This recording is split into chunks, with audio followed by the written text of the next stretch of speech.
ఆడళ్లకు family తర్వాత అత్యంత ఇష్టమైనది ఏంటంటే ఎవరైనా బంగారమే అంటారు. అలా బంగారం కుటుంబంలో భాగమైపోతూ ఉంటుంది. అయితే అవసరాల కోసం తాకట్టు పెట్టిన బంగారం భారమై అమ్మే పరిస్థితి వస్తే బయర్లు భారీగా మోసగిస్తున్నారు. బంగారు వస్తువు తయారు చేయాలంటే ఎంతో సమయం పడుతుంది, అంతే కష్టమవుతుంది. అయినా బయర్లు తమ స్వార్థం కోసం మనం ఎంతో ఇష్టపడి చేయించుకున్న వస్తువులను కళ్ళ ముందే కరిగించేస్తున్నారు. పర్సంటేజ్ తగ్గిందని రావాల్సిన సొమ్ము తగ్గించేస్తున్నారు.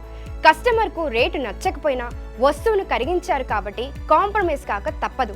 దీంతో అమ్మేవారికి అడ్డగోలు నష్టం వస్తుంది. వీగోల్డ్ కంపెనీ వారు మాత్రం కస్టమర్లు ఇష్టంగా చేయించుకున్న వస్తువులను ఎలాంటి కరిగింపు లేకుండా వస్తువు ఎలా ఉందో అలా కొని హైయెస్ట్ రేట్ చెల్లిస్తున్నారు. Processing fees, service charges, GST అంటూ ఎలాంటి కటింగ్లు లేకుండా మీ బంగారానికి పూర్తి స్థాయి రేట్లు చెల్లిస్తూ వీగోల్డ్ అంటే ట్రస్టెడ్ బయర్స్ అని నిరూపిస్తున్నారు. ఆలస్యం చేయకుండా వెంటనే 77710 77720 నెంబర్కు కాల్ చేయండి. మీ గోల్డ్ను అధిక రేట్ను పొందండి.